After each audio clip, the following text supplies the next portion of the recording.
We are thrilled to join the World Federation of Youth Clubs today for your international conference. We have a great session today on going beyond the event, creating mission loyalists. My name is Adine Zornow, and I'm joined today by Christina Alford-Friend, and we're both consultants. And joining us a little later is our friend Mike McTurnan. He's from Boys and Girls Clubs of South Africa. Combined, we have over 75 years of experience in the nonprofit and development sector. And we want to help you to attract and retain donors and volunteers and taking them to mission loyalists. We all have club experience and we're passionate about serving youth, and we love this organization. And most importantly, we want to see all of you be wildly successful. So without further ado, I'll turn it over to my colleague and friend, Christina Alford-Friend, to tell you a little bit more about what we'll be talking about today. Hi, everyone. I am super excited to be joining you all today and to talk about one of my favorite topics, which is events and creating mission loyalists from our event participants.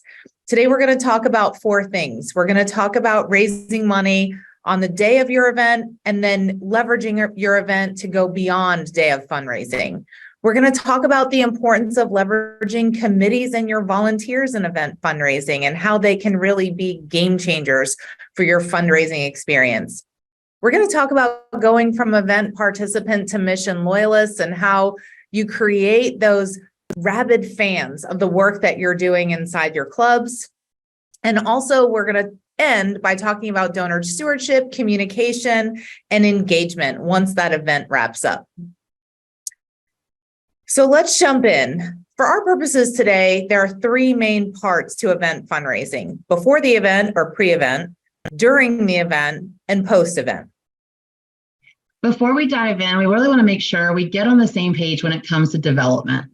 As professionals in the development space, working with donors, this day and age, they're sophisticated and they really expect more of us as nonprofit professionals who lead this space. They're not just writing a check. This is not transactional gifts. Therefore, we really need to make sure that we understand the difference between what it sounds like begging versus philanthropy. I know that sounds a little bit cheeky, but you can see here on the screen that they do sound, different. We really want to make sure that everyone's in this philanthropy space, that you're asking for a specific considered amount, that you're presenting a solution and that you are the solution to a problem and you're helping solve that problem in your community, that you're expecting ROI. I want to talk a little bit about that. And you're really helping the donor satisfy a need. Development's a series of deliberate activities that are designed to involve and retain funders as donor investors. So whether we're researching and identifying, cultivating, soliciting, or even stewarding, we really need to think about those folks as donor investors. And if they're a donor investor, how are we giving them a return on their investment? That sounds very different. I worked at a literacy charity once, and when I first joined, I asked how they were communicating to donors in terms of our, impact. And what I heard is they were actually communicating outcomes, not impact. So let me just tell you a little bit about what that sounds like. I asked the team, and they shared with me an impact report. And in this impact report, it was beautifully done. And I remember that they talked about how many books that they were distributing to the schools and in the communities. And I remember thinking, that's okay, but what if we move from outputs to outcomes and impact, and we're showing how we're measuring that impact as reflected in how many young people's lives were transformed because of the books we gave and the programs we implemented. And then we can really talk about that ROI. And so we went from how many books did we give to XYZ school or in XYZ community to a different message. And that message was, did school readiness literacy in a neighborhood increase because of the books that we gave? Did we improve third grade literacy rates, which directly correlated to high school dropout epidemic? This is important as you're messaging and talking about your organization. We want you to all be in the philanthropy space. Before we talk about events. So first, I'm going to turn over to Christina to talk more about raising funds at events, and then we're going to talk about going beyond the event. So going beyond the event, we're going to talk a little bit in the next couple of minutes about some concepts about using the event as an acquisition strategy. So when you think about events, this is really oftentimes somebody's first exposure to your mission or to your brand. And so we like to think about this as sort of the wide top part of your donor pyramid where you're bringing people into your mission And you're really using this for mission exposure and donor acquisition. And as we think about donor acquisition as being sort of a mass strategy, and so here we talk about mass donor strategies or large donor strategies going from many donors down to a major donor strategy where you're going down to fewer donors. And so when we think about what events can do, they can really be able to fuel that major donor pipeline. So let me explain. So when we have an event and we have lots of folks coming to an event, whether that's a race or whether that's a golf tournament or whether that's a gala, or there's gazillions of types of events, but we have folks coming to an event, and those donors then have the opportunity to participate in that event and become a donor. And when they become a donor, we're going to pop up to the right-hand side of the screen, and maybe we engage those folks so much, and we do such a great job cultivating and engaging those folks in storytelling and our mission post the event that they become a major donor. However, our organization describe or would characterize a major donor. I know that's kind of different for all of us, depending on, what level of sophistication we are in terms of individual giving. And then once somebody is able to give at what our organization would consider a major donor level,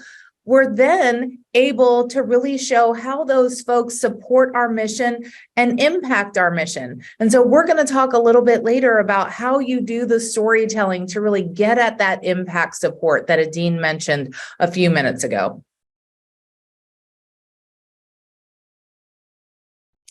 So let's just jump in. So now we're all excited about doing events, and everybody wants to do events. Oftentimes, when I have coached and met with CEOs, the very first thing they want to do when they're looking at, diversifying their fundraising or increasing their fundraising is do an event, because that just seems like it's just fun and it's the best way to bring in additional dollars. I want to caution you, not every organization in its sort of evolution and its sophistication level is ready for events. So let's talk about how we might be able to assess our readiness and get ready, determine if we are ready to really jump in and execute event fundraising as a fundraising strategy. So the first thing is event readiness. This is where we have to take a long, hard look at our organization and determine, do we have enough volunteers to help support our readiness? Are we ready to take in event donations? Do we have access to the technology to be able to execute a large scale event well? And if you're not doing a large scale event, you don't really need a lot of access to technology, but I'm just going to go worst case scenario for purposes of being able to have this conversation today. And so once you assess your readiness, are you ready to take in those donations? Are you ready from a staff sophistication level? Are you ready from a volunteer level? Are you ready from a donor level? Assuming you're ready, you're then going to take a look at your overall calendar and the operations of your organization. I am a huge proponent of building fundraising events onto mission impact events that are already happening in your operations calendar. So for example, if you are executing a Youth of the Year event, why not tack on a gala or a VIP major donor event or a golf tournament and really leverage that momentum and that excitement that goes into your Youth of the Year program to really being able to then carry that over either before or after those festivities with those amazing young people into an event. And so we've seen that be really, really successful from a national organization standpoint with Boys and Girls Clubs of America. And there is lots of opportunities in your calendar throughout the year to really smartly add and layer in a fundraising event. The third thing is look at the strength of your committee and your passionate volunteers. I often tell people that all it takes is one person to be passionate about an event to get it started, but to do it well, you need more than one passionate volunteer. So this is where you have to take a look at your group of passionate volunteers and say, okay, can they recruit 3 to 5 friends? Do we have people that we can put together in a small committee to really help assist your staff drive fundraising and participation in that event experience? And the last is do you have a strong donor pipeline, whether that's from corporations, foundations, or individuals, to be able to really lean on those folks from a fundraising standpoint? So one of the things I would caution you about too, and a word of caution here on this one, is I would always recommend leveraging sponsorships and table sales, or anything that's like group sales, a foursome, a race team, a corporate team, where you can get larger groups of people at events as a way to really fill that room the fastest. Then focus on individual ticket sales, individual player sales, individual race entries towards the end of your fundraising calendar for your event. So you want to fill that room with sponsorships and tables and groups as quickly as possible, and then focus on the one-to-one ticket sales that can kind of be the icing on the cake for a later fundraising opportunity. Thanks, Christina. So Christina talked a little bit about pre-event, and she said the event equals acquisition. So now you've gotten them there and they're at the event, and now what? What is the experience and how do you want to make them feel for day of or night of?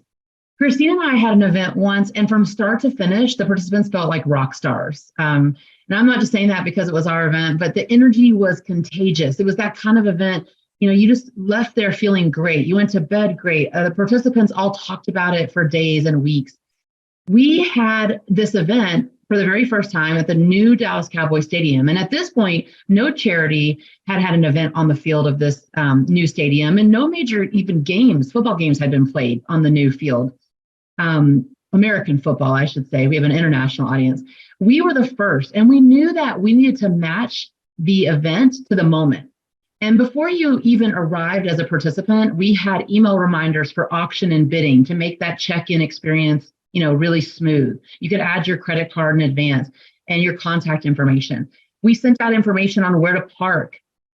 We made sure there was signage, plenty of signage. We even had human signage, staff that were, and volunteers that were human directionals, because it was a big location on where to go and where to be. We had a VIP experience for our top donors and our sponsors.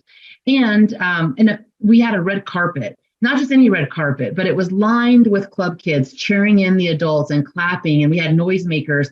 And the adults just felt like rock stars because these kids were actually cheering them on. And they all had coordinated shirts that we gave them. Of course, we ordered them pizza and had fun with them for our volunteers.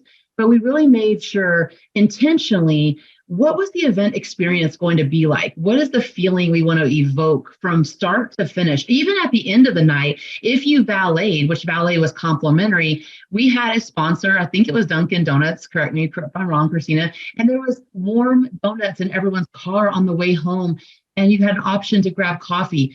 Just the whole experience from start to finish, we made sure to curate what that would feel like for those donors and participants. And along that line, we had to make sure the mission was translated. So you see on your screen that mission in action and mission call to action. This is important because there's a number of charity events going on any given day, probably multiple in your community. And you want to make sure, does your mission stand out, or do they think they're just coming to another charity event? You can really maximize your fundraising without auctions, in this case, with a call to action to give at the event specifically for your mission. So typically, you'll have a heartfelt mission speaker that's live. You might have, this could be a club kid or an alumni. This could also be a video or a combination of both. And then you open the floor to direct outright giving. They can text to give, they have their credit cards on file. There's so many options for this. Raise their hand, raise their paddle. Be sure to plant a few seeds before you do this. As an example, with our event at the Cowboys Stadium, Christina planted seeds with different board of governors and trustees. So she made sure we knew we'd have a couple of people in the room that would start the bidding and some big donors that would help us keep the momentum going at a higher level. That's important. And another example for the night of this, a great example of a Dallas Cowboys event, we had access to the Dallas Cowboys cheerleaders. And they had a tray of light up lapel pins that lit up, and they were in the shape of a star. And we also had our young people. So every time a donor raised their hand to donate, a young person would come over to them, pin the light up pin on and say thank you. That was really important because it wasn't a thank you 2 weeks later or 3 or 4 weeks later. It was right there in that moment. You are making a difference for me. And that's powerful. What's also powerful is when you have a dark room in an evening event, the entire room lights up and you have an MC or someone that's your master of ceremonies who is calling this out at the script. And they're making sure, how do we light up the room tonight? How do we make a difference? And along those lines, let's go to scripting and run of show. The event flow and the timing is critical. Nothing is worse than we've planned and thoughtfully thought out what the experience is going to be. And then you run over. Your volunteers are not going to like that. They're not going to appreciate that. A lot of them are business people, business minded. They're used to staying on a schedule. So have a thoughtful run of show that takes the event participants on a journey with you. Have moments to celebrate, moments that they might laugh, times they might cry. Now, if you make them cry and you bring them down, be sure you also bring them back up. That's important to bring them along that mission and special moments. And most importantly, practice. Manage speaker expectations, have production run-throughs, and don't be afraid if you need to pre-record some items. For example, we knew we had a mission speaker one time. She was a young person that couldn't really tell her story without getting really choked up, but we knew her story was powerful. We wanted her to be live on the day of, but we actually enlisted the help of a beautiful cinematographer and videographer, storyteller, to really pre-record most of her segment so that she could show up the night of and say thank you, but she didn't have to tell her story the night of, which was just a little bit too emotional for her. And then last but certainly not least, on your event day, have a staff and volunteer strategy. You have precious time to work the room. Be strategic about how you're working it. Events are not just events where you show up. Every one of your staff and volunteers needs to be armed with a list of maybe 3 to 6, 8, depends how large your event is, key donors or volunteers, and assign them to that volunteer and staff and make sure they're either working that table, working the pre-event VIP experience, that they're welcoming someone at the front door if they're a major sponsor, but that they're really making sure that they engage. They have conversations that are meaningful with them, because that can take you to the next level. And when you follow up with them, now they know Christina or they know Adine, but they know somebody and they can have that relationship with them. Now you're probably wondering, how do we go beyond the event? And this is important as well. The event is a special moment that you have to figure out, how do you take them beyond the event? It's the magic of the event. It's why events are so special. So how do you bottle up that feeling? Some examples are, you could send photos of the event immediately to donors, videos of that powerful speaker. Even if now those are immediate things to bottle up, but even, a few months from then, you can say, this young person's graduated high school, they're successful. Here's what they're doing in their life now, kind of a where are they now? You can evoke a feeling in the donors and take them right back to that moment. And a feeling is powerful. Some of you may remember there's certain smells that evoke emotions, favorite foods, maybe as a child, or flowers. Songs and music evoke things and take me back to a place in time. I don't know if you remember, any of you, the song, a gentleman named Philip Phillips, he wrote a song called Home. And every time this song plays, I still think about the Olympics because it takes me back, and that's in the American market. But I also think about Shakira. She played a song that was beautiful for the World Cup. And every time I hear that song on the radio today, it takes me to the World Cup immediately. So as you think about, how do you bottle up the magic of the event and that experience and bring them back to that moment? Because you heard Christina say, the event is acquisition. So it's our job, after giving them this wonderful curated event experience, to now go beyond the event and create that mission loyalist. How do you also think about, how do you prioritize these folks? Because you can't maybe talk to everyone. If you have a huge event, you have to be very strategic. Prioritize and go deep and stay focused. If there's low-hanging fruit for individual donors that participate in an event, how do you take them to become, on your mailing list? How do you get them to become volunteers, donors, maybe even a board member? Also, if they're a corporate employee, they might have different connectors. They might have alumni programs they're a part of, ERGs they're a part of. And I want to talk a little bit about this mailing list because this is important. How do they want to be reached out? I remember I gave a text donation and this one charity kept mailing me things. And I texted them a donation that night so that they would have looked and mined their data. If I texted them, a simple text from a staff member would have done the trick for me to probably donate to them again.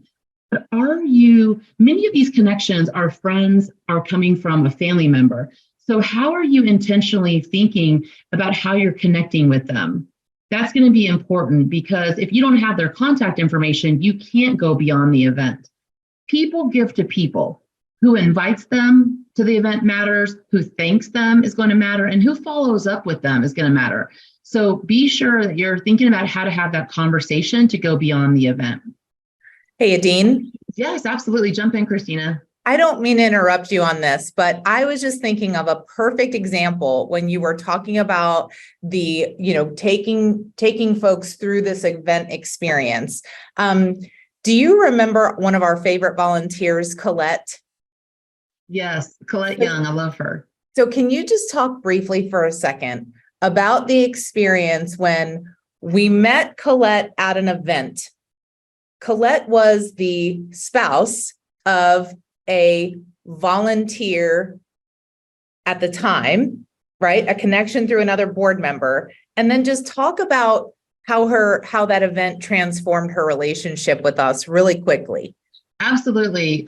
We were really strategic and we knew that our spouse served as a C-suite of a major corporation, but the corporation wasn't, doing a ton with us. They weren't super involved, but he was a club kid. He was a club alumni. She didn't have the same connection, but she had the time to volunteer and she certainly had the time that he didn't have. And she loved kids. And we could have easily just focused on him and the company, but instead we focused on her, which really was the gateway to him and to the company. She had a lot of influence there. So don't take that for granted. We cultivated her. We took her on a club visit. We made sure that we asked her to be a judge for our Youth of the Year program. We also asked to just take her on different experiences. The other thing, after she judged, she loved it so much that the corporation not only was a sponsor and they gave, but they wanted to give more. They wanted to know how to scholarship. They wanted to know how eventually they're a named entity of this program. And still to this day, I ran into them at an event. They gave me a big hug. And the power is, they felt so great about the experience that I would say they are absolutely a great example of a mission loyalist. They are all in. They give on an individual level. They give as volunteer of their time. This couple serves on the board of governors and board of directors. Their company is all in. They put their money and their time and their talent where their mouth is, and they are all in at all levels. But we didn't get there overnight. You have to grow that, and you also have to maintain that and keep watering those seeds that you planted early on. Christina, would you add anything that I may have missed to that? I wouldn't. I think the key here is they came in through an event, and through all the steps that we are advocating that you do, we were able to turn both of them into mission loyalists who ended up giving millions of dollars to Boys and Girls Club through all of the channels that Adine talked about earlier. So thanks, Adine, for that beautiful example. And, I think about that example, oftentimes there's a person that's in charge of corporate giving, and they're a corporate giving person. You have to make sure you're not just stewarding and cultivating the C-suite and their spouses. We never, ever made her feel like she was just the person implementing what the C-suite told her to. We kept her as a key contact and stewarded and cultivated her. We took her on club tours. We made sure that kids wrote her thank you notes directly to her. She was a part of the equation. And to this day, she too is a mission loyalist, because as those people move into different corporate seats, and you see that often, there is more turnover in corporate America. We rely heavily on her engagement. And I will say, as a mission loyalist, if she were to move into a different company, I think she would certainly think about Boys and Girls Clubs as a potential partner, because she's just felt so good about them over the years. With that, we'll talk a little bit about post-event. Post-event is also important because you have to have a communications and stewardship strategy. Treating your volunteers well and stewarding them is critical, and also donors as well. And think about ways that you can send out communications messages that aren't just thank you for coming to the event, here's pictures of the event. Again, there's beautiful moments in young people's lives that evoke emotions and how you make them feel. Back to school, it doesn't matter who you are in the world, everyone can remember going back to school. Everyone can remember leaving school and the feeling of going into summer or graduation time or even Mother's Day. So do you have a young person, and maybe it's not the young person telling the story, but it's Mother's Day, and maybe it's a quote and a picture from a mom or a video you open that you send to someone that says, thank you for being an extension of my family. And when I can't be there for the mom moments, you're there, XYZ organization. That's a powerful way to say thank you and to steward and make your donors feel good. I'll give you an example. My dad passed away of leukemia, and we were hitting at this point in this juncture about his 10-year anniversary. And a lot of the people we worked with at this particular organization were long gone. But somebody was mining the data, and somebody made a note that inside the database that it was my dad's 10-year anniversary of his passing. And they reached out and wrote a handwritten note to my sister and my sister turned around and wrote them a major gift that year. Just because of the anniversary, she decided to make a gift to them because they were so thoughtful to steward and think of her and our family. Another example is my nephew. He donated a bunch of stuffed animals and other toys to a children's hospital one year. And oftentimes when a young child donates, sometimes you send the thank you note to the parent and it's addressed to the parent.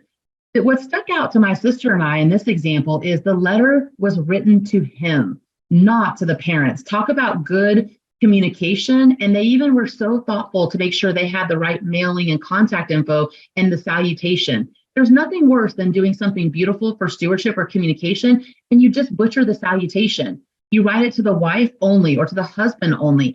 Be thoughtful, know your family. In this case, my nephew is now 15. And I asked him why he still gives to the Children's Hospital. And he said, because it was the first time that a charity wrote a letter and thanked him, not his mom and dad.